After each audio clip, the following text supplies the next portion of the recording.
FIA introduced some regulation changes to the 2022 season, especially to the body design of the car, which added a more aggressive and competitive appearance to the 2022 Challengers. Even though they were eye-catching at the first sight, most of the teams suffered from aerodynamic issues that reduced the performance of the car.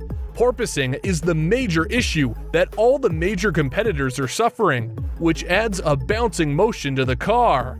Teams like Red Bull and Ferrari were able to solve the issue to a certain extent, where cars are at a drivable level for the drivers. But Mercedes appears as the team suffering a lot with the porpoising issue that makes the car undrivable, even for the experienced 7-time world champion Lewis Hamilton. Most of the 2022 Challengers are subjected to a vigorous bouncing motion as the underfloor aero stalls, raising the car, then reattaches, which lowers it again. With the drivers' heads also bouncing around, thanks to this motion and the impacts of the floor on the track surface. When it came to the Australian GP, both Mercedes and Ferrari appear to be bouncing vigorously at the same level according to the onboard cameras. But Ferrari drivers looked more competitive than the Mercedes during the race, regardless of their bouncing issue. So what is the reason for the reduced performance level of W13 compared to F175, even after bouncing the same? Porpoising is not a big issue on the straights, as it doesn't damage the car or shake the driver beyond what they can tolerate. Beyond that, the theoretical downforce sacrificed by the increased ride height to mitigate the problem and the dynamic impact on the car in the faster corners are what matter, and on both counts, it's reasonable to conclude Ferrari is in a much better place. Talking about the existing porpoising issue of the W13, Mercedes team principal Toto Wolff explains why porpoising has much effect on them compared to the other teams. Our bouncing is worse in the sense that we are carrying it into the corners, into the high speed. We see where we lose performance, said Wolff. Is curing the bouncing miraculously unlocking a second within the car? No, surely not. But there's many other little improvements that we can make on weight and a few others where we can optimize. You know how it is in F1, you just need to chip away the small gains whilst understanding the car, and I am optimistic that eventually we are going to get there. Whether that is in 2 races or 5, or by the end of the season, I don't know, but we need to stay humble, Wolff added further. Mercedes driver George Russell expressed his displeasure on the vigorous bouncing of the car as it directly affects on reaching the optimum level of his performance. The biggest thing for me at the moment is still the bouncing, said Russell of the problems Mercedes is battling.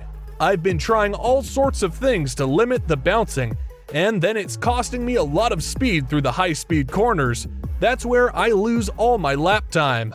I don't have the confidence to attack with the bouncing. It's such a unique feeling from within the car, and when the car's going up and down, you cannot throw it into these high-speed corners, Russell continued.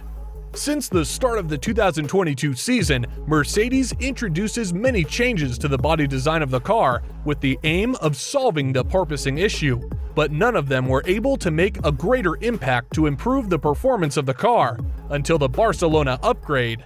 With those changes, Mercedes looked more competitive in Barcelona by finishing the race in 3rd and 5th positions. The feedback from both the drivers was positive at the end of the Spanish GP, which gave some hope to the Brackley-based team after a series of poor performances. But Mercedes strategist James Vowles warns against expecting Mercedes to have such an encouraging performance each week. We've had 1 race out of 6 where the car has been well behaved, Vowles said. It was a car that really was a proper racing car for once. We could set it up, we could tune it, we could play around with the settings and it would respond in a way that was predictable, and the same couldn't be said for the car that we had for the first 5 races of the season. However, we have to temper our expectations. It's one track, and a track that has suited our car for many years prior to this one. There is a lot for us to understand and learn. I think it would be wrong to say that the porpoising issue has disappeared. You still see it on our competitors. And I am sure there will be elements of it coming back again as we build on our understanding and the foundations that we laid down in Barcelona. What I can say is we made a definitive step in our understanding and the deployment of what we put on the track, and we can build on that. And the same could not be said about the first 5 races with the car that we had there. We will move forward from where we are now, but it will be a journey. It is not going to happen overnight. As said by Valls after the Spanish GP, they appeared to be suffering again with the bouncing during Monaco GP and recently concluded Azerbaijan GP as well. Porpoising was heavier in the streets of Baku, and it also led to a back injury of Lewis Hamilton. Some video footages were shared after the Azerbaijan GP, where Hamilton was unable to come out of his cockpit due to his back injury. This injury is sufficient enough to explain the intensity of the vigorous bouncing of the car. There were a lot of moments where I didn't know if I was going to make it to the end of the race, Hamilton said. One, whether I was going to keep the car on track, as on the high speed I nearly lost it several times. The battle with the car was intense. The thing was bouncing so much, there were so many times I was nearly going into the wall. That was a concern safety-wise, 180 miles per hour, smashing into the wall. I don't think I've ever really had to think about that as a racing driver. Keeping it out of the wall at that high speed, very strange experience. That was the most painful race I've experienced. The toughest race I've experienced, Hamilton said after the Azerbaijan GP. Red Bull Racing, which took a 1-2 victory in the streets of Baku, appears to be less affected by the porpoising issue. But Mercedes, who showed much progress with the problem in the smooth track surface of the Circuit de Catalunya by running the car low to the ground, appears to be suffering again with the bouncing in the bumpy street circuits of Monaco and Baku. So what did go wrong with the Mercedes in the street circuits? During the upgrades introduced in Spain, Mercedes adjusted everything to run its car at lower ride heights without inducing the bouncing, resulting in more cornering speed. All well and good in Spain, but when it came to racing at the oldest street circuit in Formula 1, the lower ride height meant the car was simply slamming into the track surface over bumps, making for an uncomfortable ride that exposed a whole new layer of issues.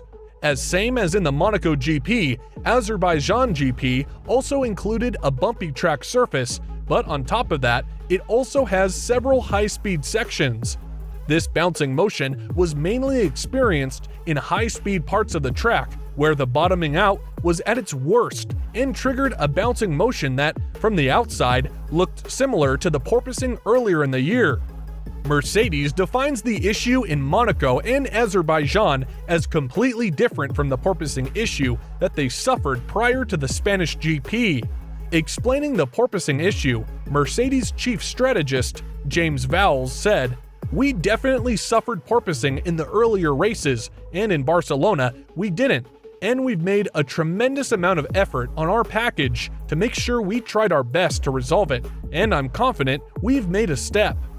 Come now to Monaco and to Baku, what that unfortunately uncovered is a second issue that was being masked by the first.